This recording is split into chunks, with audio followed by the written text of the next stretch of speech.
Continuando a caminhada existencial e espiritual. A nossa vida, ela é muito preciosa. Ela não pode ser levada de uma forma ingênua, no oba-oba, sem uma real seriedade sobre essa vida que nós recebemos como dom gratuito de Deus Pai e resgatada no sangue precioso do nosso amado Jesus Cristo. Esta obra aqui, volto a frisar, é maravilhosa. Livres de toda maldição, Roberto Thanos. No capítulo, aqui na contracapa, diz o seguinte: quando Jesus amaldiçoou a figueira, Marcos 11:12, mostrou que as palavras podem fazer secar a árvore da felicidade e da prosperidade, bem como tem o poder de remover obstáculos do tamanho de uma montanha. Com muitos exemplos bíblicos e testemunhos práticos do dia a dia, o livro procura, então, mostrar a força das palavras e o efeito das maldições na vida familiar, afetiva, espiritual e material. Em Jesus, podemos quebrar, desfazer e tornar nulo todo tipo de maldição, abrindo as portas para uma vida plena das bênçãos de Deus. Então, no capítulo 7, da página 133 deste livro, diz assim: o perigo do ocultismo. O malefício pode ser uma forma de maldição no seu mais terrível aspecto. Padre José Antônio Fortea, exorcista de Madrid, Espanha, define assim os malefícios. Entre aspas, malefício é aquela operação que se realiza com o objetivo de prejudicar o outro com o auxílio de demônios. Existem malefícios para matar, para causar a possessão, para que alguém vá mal nos negócios, para alguém ficar doente. Como já foi dito, os malefícios só produzem efeitos se Deus o permitir. Quanto mais se reza, mais protegido está contra todas essas influências. Fecha aspas. O malefício é uma espécie de maldição lançada por alguém para prejudicar os outros, recorrendo aos poderes ocultos, para que surta o efeito desejado. Abre aspas. O malefício pode ter eficácia? Muitas pessoas perguntam se a maldição funciona. Alguns chamam inadequadamente de mal olhado, embora não tenha nada a ver com um olhar ou os olhos. A primeira coisa que deve ser dita é que aquele que faz o malefício, como quem o encomendou, será o primeiro prejudicado pelo demônio. Sem dúvida, será prejudicado com algum tipo de influência, proteção demoníaca, com a possessão ou com enfermidades. Nunca se invoca o demônio em vão. Continua. Depois, as pessoas perguntam se existe proteção contra o que foi feito. Pois bem, isso depende da vontade de Deus, isto é, a esse respeito, afirma-se o mesmo que de um acidente, enfermidade ou catástrofe Em nossa existência sobre a terra, Deus permite bens e males, porque a vida é uma prova antes do juízo. É fato que a pessoa que ora e vive na graça de Deus está protegida por Ele. Quanto mais orarmos e quanto mais desenvolvida estiver a nossa vida espiritual, mais protegido nos encontraremos. Fecha aspas. Mesmo que indiretamente trata-se de pactos demoníacos, quando se recorre a diversas formas de ocultismo, magia negra, voodoo, mandingas, feitiçaria, pactos e alianças satânicas, etc., aquele que age assim, ou seja, com o intuito de usar de um poder espiritual para prejudicar o outro, acaba incorrendo no pecado contra o primeiro mandamento, pois devemos prestar culto exclusivamente a Deus, como nos lembra o catecismo. Abre aspas. O primeiro mandamento proíbe prestar honra a outros deuses, afora o único Senhor que se revelou a seu povo. Proscreve a superstição e a irreligião. A superstição representa, de certo modo, um excesso perverso da religião. A irreligião é um vício oposto, por deficiência, à virtude da religião. A irreligião tem também como sinônimo o ocultismo, ou seja, um tipo de crença que busca nas forças ocultas um poder para governar a si e aos outros. Vejamos a definição teológica sobre o malefício que se enquadra na questão da magia negra e suas ramificações. Magia é a arte que pretende ou é considerada capaz de reproduzir efeitos através do auxílio de seres sobrenaturais ou com forças secretas da natureza. É característico o fato de magia ser oculta, seus poderes são ocultos a todos, isto é, exceto dos poucos capazes de exercê-la. Ela é desproporcional, os meios que usa não são proporcionais ao objetivo desejado e não pode haver dúvida sobre o efeito natural desses meios. Poucos estudiosos poderiam sustentar a antiga tese de que magia é a antepassada da religião. A magia é mais irreligiosa do que religiosa, pois seus poderes não dependem do divino.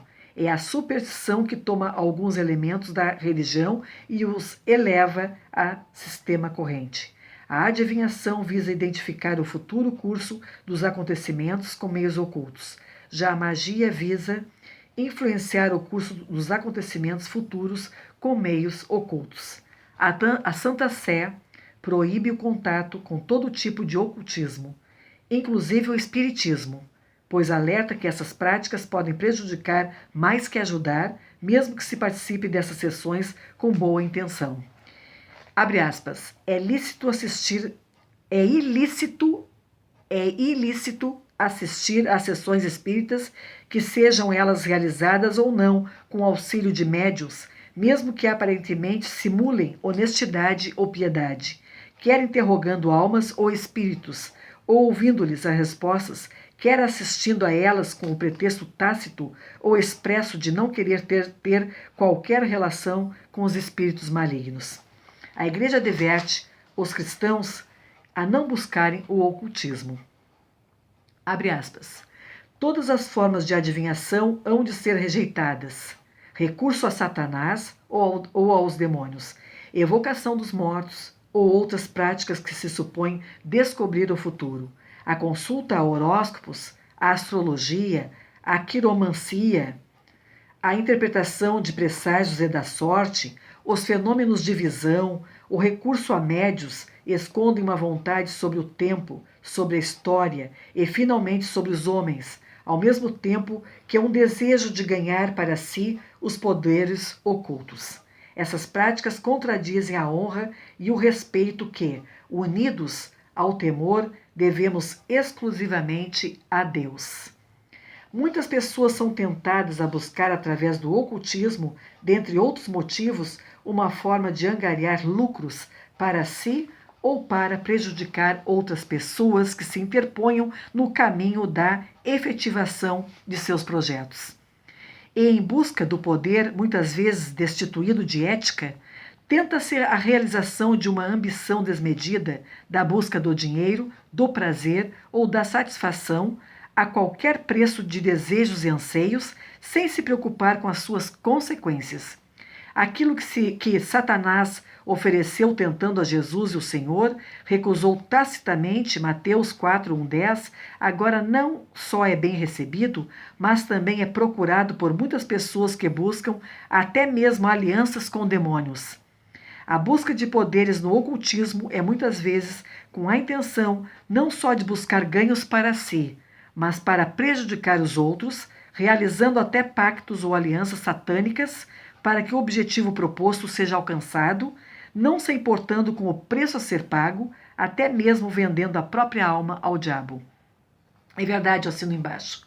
Tudo isso eu tenho visto aqui na cidade de Viamão, com pessoas cultuando mesmo, fazendo trabalhos para que seus negócios tenham êxito. Mas aí o pai, o demônio, ele tira de uns para dar para os outros.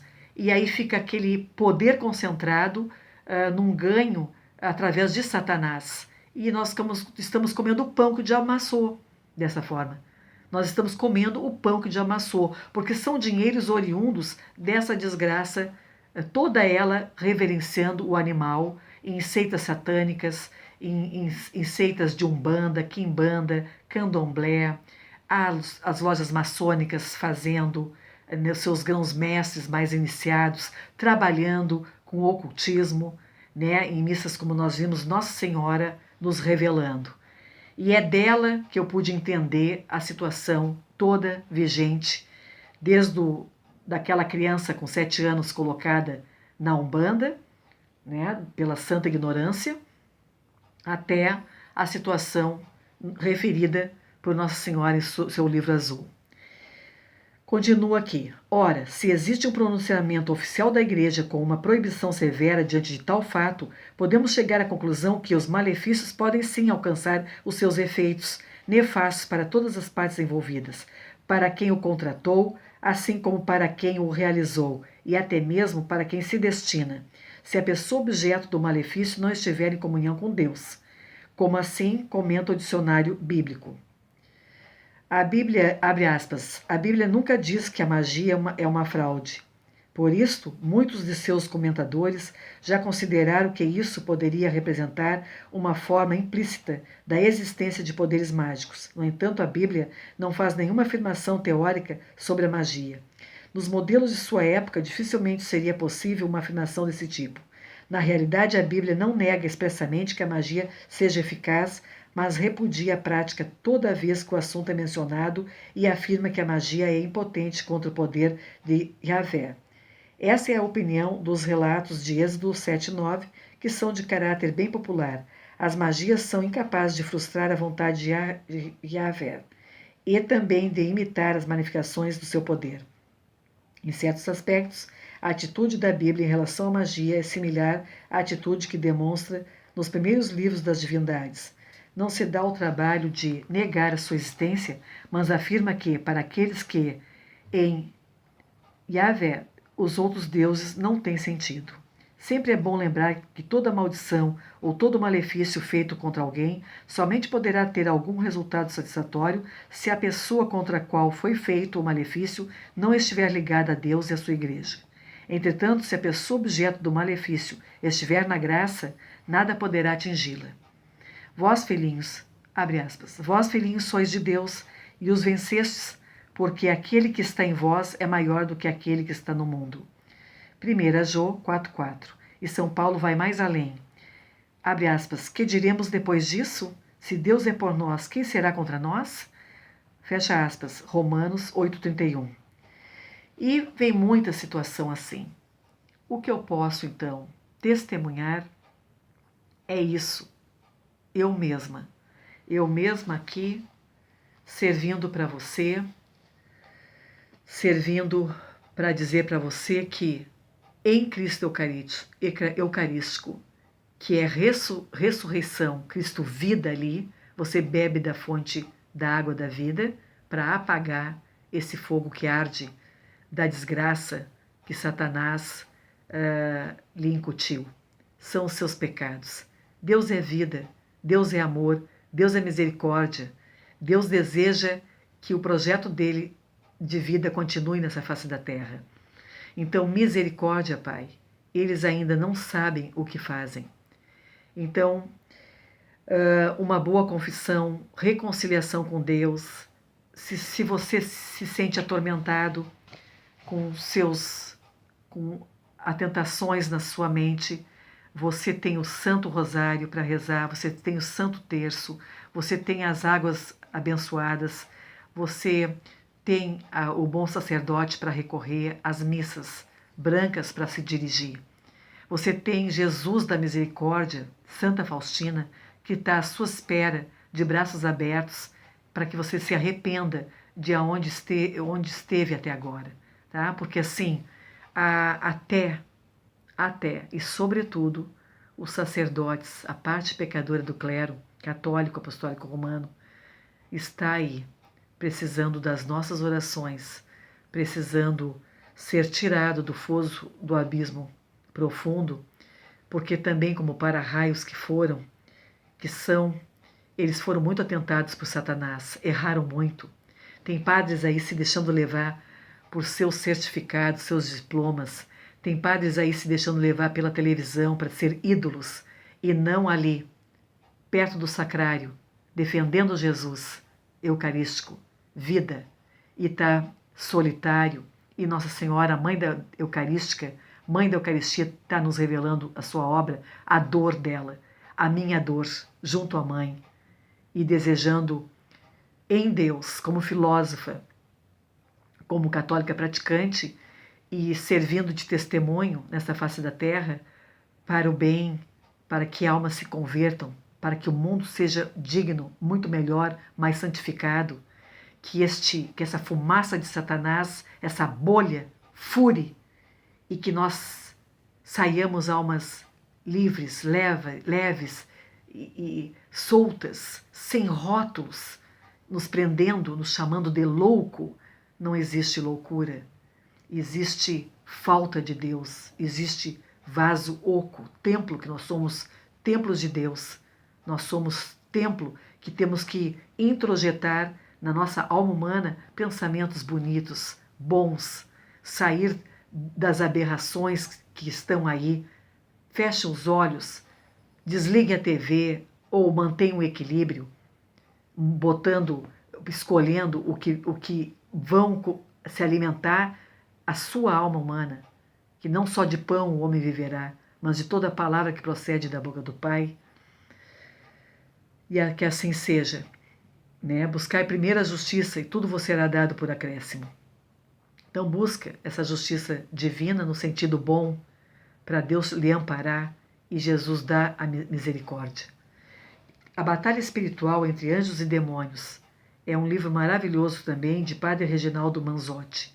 Eu tive ele aqui comigo, estava procurando para ver se eu poderia deixar e não encontrei, mas vou deixar então o nome. Batalha Espiritual entre Anjos e Demônios, de Padre Reginaldo Manzotti. É um livro maravilhoso para explicar essa batalha que nós enfrentamos.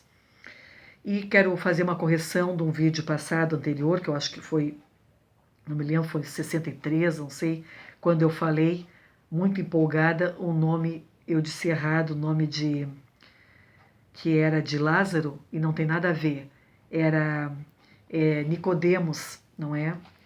E José de Arimateia, que eram homens ricos, e que, sendo ricos, eles ainda fizeram o que até os discípulos não fizeram, não conseguiram fazer, mas eles fizeram.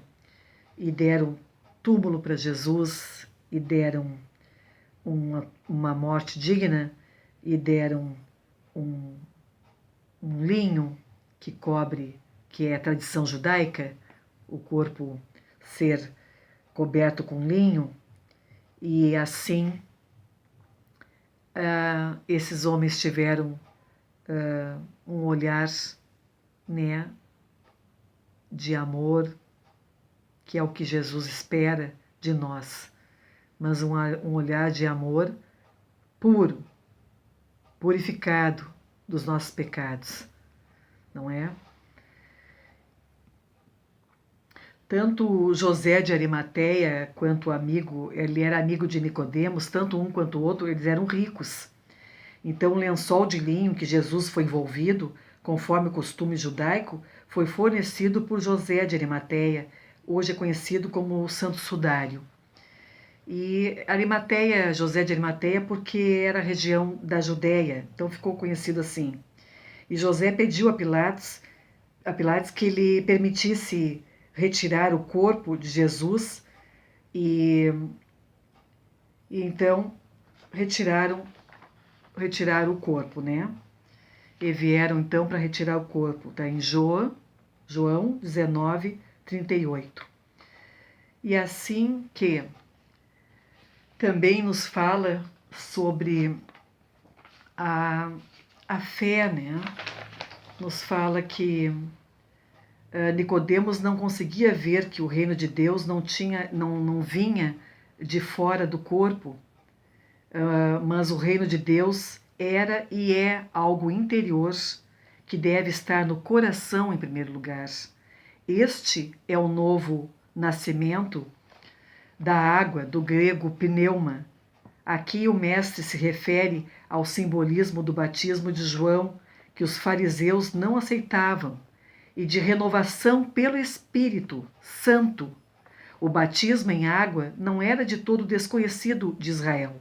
O batismo vinha já desde o auxílio do exílio babilônico, porém professado aos prosélitos, cidadãos de outras nações que se convertiam ao judaísmo.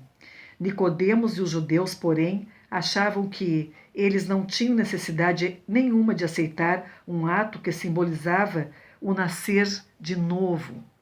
Mas Deus, desde a criação do mundo, já simbolizava para o novo nascimento, como está escrito que, no princípio, o Espírito de Deus se movia sobre a face das águas. Entre aspas. No princípio, o Espírito de Deus se movia sobre a face das águas. Fecha aspas. No Gênesis, na criação de tudo no meio das águas. Agora, novamente, o batismo simboliza pela água a renovação, a recriação do ser, o nascer de uma nova criatura. Pois assim como a terra estava no princípio em estado caótico, sem forma e vazia, e Deus a recriou, assim também para o novo nascimento é preciso se entregar nas mãos de Deus, humildemente, ser forma, reconhecendo o nosso vazio e ser por ele recriado, refeito. E quando reconhecemos o nosso vazio espiritual, somos moldados segundo a forma divina, recebendo um novo modo de pensar, deixamos de lado os nossos conceitos e preconceitos humanos, abandonamos o mundo, os desejos carnais e nos entregamos a Jesus para sermos recriados do nada. E toda religiosidade é removida, nascendo a fé genuína, que não depende da religião, mas que adora o Pai em espírito e em verdade. É o novo nascimento. João 3,7. Eu tirei de um site muito bacana, que é do evangélico, Rude Cruz. www.rudecruz.com. Ali eu vi isso e retirei porque eu achei muito bacana. Eu disse para vocês que eu não sou teóloga. Eu sou uma pessoa caminhando com Deus, com minha mãe amada, com Jesus Cristo e imbuída pelo movimento do amor. E fazendo a minha parte, o meu melhor, humildemente, tentando passar para os que me cercam algo que eu fui iluminada também, como outras pessoas católicas, praticantes e cristãos e por aí afora, né? Todos ligados, sem dúvida, no amor do nosso Salvador, Redentor, nosso Jesus Cristo. E assim, eu deixo para finalizar uma oração, Augusta Rainha dos Céus, soberana Mestra dos Anjos, a Nossa Senhora dos Anjos, que é esta que está me acompanhando hoje. Eu diz assim a oração. Augusta Rainha do Céu, soberana Mestra dos Anjos, vós que desde o princípio recebestes o poder e a missão de esmagar a cabeça de Satanás, vô-lo pedimos humildemente. Enviai as vossas legiões celestes, para que com as vossas ordens e o vosso poder, as vossas legiões celestes persigam os demônios, combatendo-os em todos os lugares, reprimindo-lhes a insolência, lançando-os no abismo. Quem é como Deus? Ó Mãe de bondade e ternura, vós sereis sempre o nosso amor e a nossa esperança. Ó Mãe divina, enviai os santos anjos para nos defenderem e repeli para longe de nós o cruel inimigo. Santos anjos e arcanjos, defendei-nos e guardai-nos. Amém. Em nome da Santíssima Trindade, que é Pai, Filho e Espírito Santo. Amém. A paz de Cristo.